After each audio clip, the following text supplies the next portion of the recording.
Good morning. Today is May 23rd, Monday, 2011, and it's a little bit after 6:23 a.m. on the West Coast.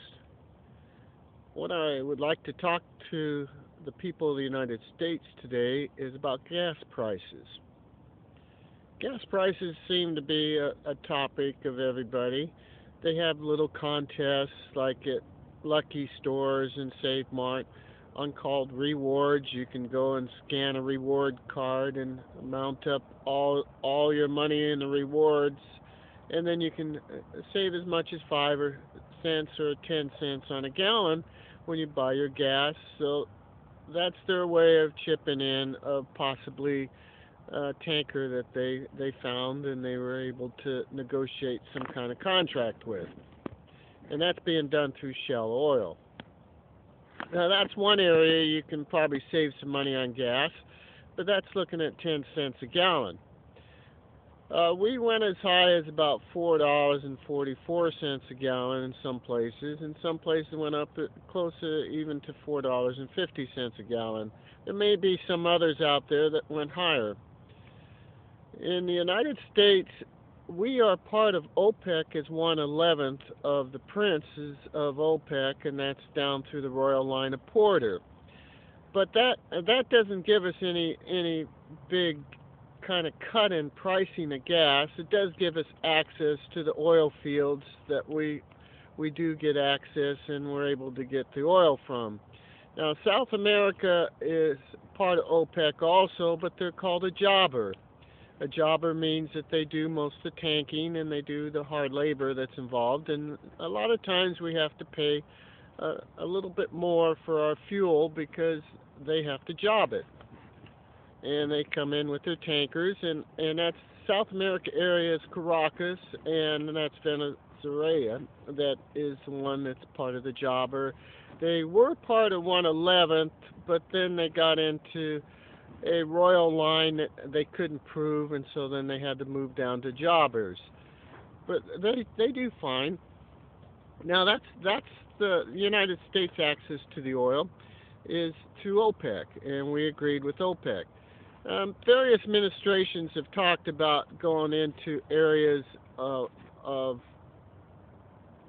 drilling in the Gulf of Mexico, and if we drill in the Gulf of Mexico, we drill on the Mandrain Fault.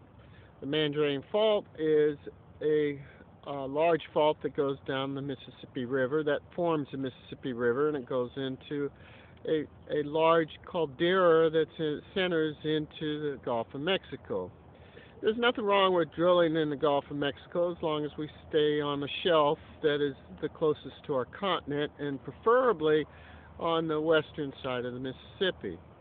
The eastern side is a little more fragile, and we can disrupt the Mandarin Fault if we go too far into the drilling, because that's a limestone bed that comes off of Florida. The state of Florida is built under a shale, and it's really like a reef that was built, and then limestone was formed out of the crustaceans that formed the land.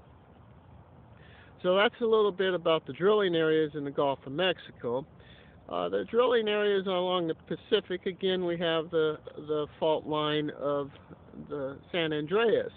It's fine if we drill northern of the San Andreas above the California-Oregon border, and that's not a problem. But when we get drilling off the central coast or northern coast of California and Oregon, southern Oregon, we get again into a very fractious shell area. If you go further south, then you can drill in the Los Angeles Basin as long as you stay easterly of the caldera. That's another caldera, which is from Los Angeles to Santa Catalina. So you can drill oil there. We do have a lot of reserves here in the United States, and we carry reserves all the way back into the Saudi Arabia area, which is part of OPEC, and Saudi Arabia is a number of drilling areas that were developed by Porter in the 1930s when he was working with tar at the time. and he refined it into a fuel. So we're able to, the porter is able, through Chevron, is able to develop fuel out of a real thick oil tar type. Oil prices are supposed to be the barrels are supposed to be $150 a barrel. If you go $150 a barrel, then it gives enough reserve, enough money for them to create a nice cheap fuel with the necessary additives. But if you cut the barrels in half to $75 a barrel or $80 a barrel, they don't have the funds in order to develop a proper fuel. So the refineries get hurt, and that's the reason that the prices go up. You keep cutting the price of oil on, we call it in the oil industry, we call it piracy. If you continue piracy on oil and cutting the price of the barrels, then naturally the price of oil is going to go up. Because we have to refine it. The barrel, you can't take oil out of the barrel and put it in a car or an airplane because it's too thick. It's like a tar. So you have to refine it, and it costs quite a bit of money for the refining in order to get the gallon of fuel that we make, believe it or not, made out of water and fuel and a couple additives. And the higher the price is on the barrel, the more type of additives we can put in, and the chemical access we have in order to purchase large volumes. You can't buy a certain additive at a small volume on oil prices at $75 a barrel. You have to buy in bulk in order to get a good price on it. So that's our oil problem. I foresee if you keep cutting oil barrels, I foresee $5 or $6 a gallon. If you cut the contests and you quit pirating the oil and cutting deals with piracy jobbers, then I could leave the prices go as the market fluctuates and gets to where it's supposed to be. If it's up around $150 a gallon, you'll probably see oil probably about $1 or even under $1 a gallon, or back $1.50 a gallon. See, oil is like golf.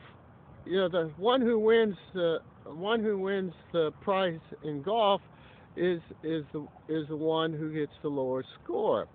In baseball is oil also. The one who wins the game is the one who gets the highest score. So the lowest score would be on your additives, and the lowest price on the additives. The highest score is on the oil itself. So you got to put them both together, and then you get a proper mixture of fuel, and then you'll be able to fill your tank up with $1 or $1.50 a gallon. When in the 1960s, when it was at the peak of the gas wars, we went as far down as 23 cents a gallon. And I can see under $1 a gallon, but I'll never see 23 cents a gallon. If I do, it's probably just straight water and a little bit of maybe ethanol or some kind of corn thrown in it. Well, anyway, that's oil. That's a little bit about our rights to oil. We don't have really an oil embargo, and we work very nicely with OPEC because we do have some rights into OPEC. The war we're having in Iran, in Iraq areas, we're not fighting too much in Iran, but they do assist Iraq at times. That war is based on a battle over the royalties of the oil fields, and that's been going on for a lot of years, and that was the reason for the burning of the oil that former President Bush did in the Persian Gulf War, because that was pirated oil. So there's a reason we do things in the United States, and we're at the point now that we're cautious with lease lands because everybody wants to go close to Florida for some reason to do their drilling, but we have to pull back and stay on the western side of the Mandarin Fault because that's the side where the Rockies are. So the Rockies are pretty strong. Is that logical enough? I think so. And I think we can all understand that Florida is a limestone peninsula that was built by a number of years of a lot of crustaceans on the ocean floor. So there's no strength on the shelf there. Do we all understand? Thank you. This has been Guy Ralph Perea on Areas of Oil, and I'm President of the United States. And one little last note is, I don't know why you're saying all these presidents coming up in the next election, because I'm called an acting president. The only votes go to is an acting president in the Bill of Rights. Well, that's another subject, but I just want to make sure that you understand what I'm talking about. Thank you. This is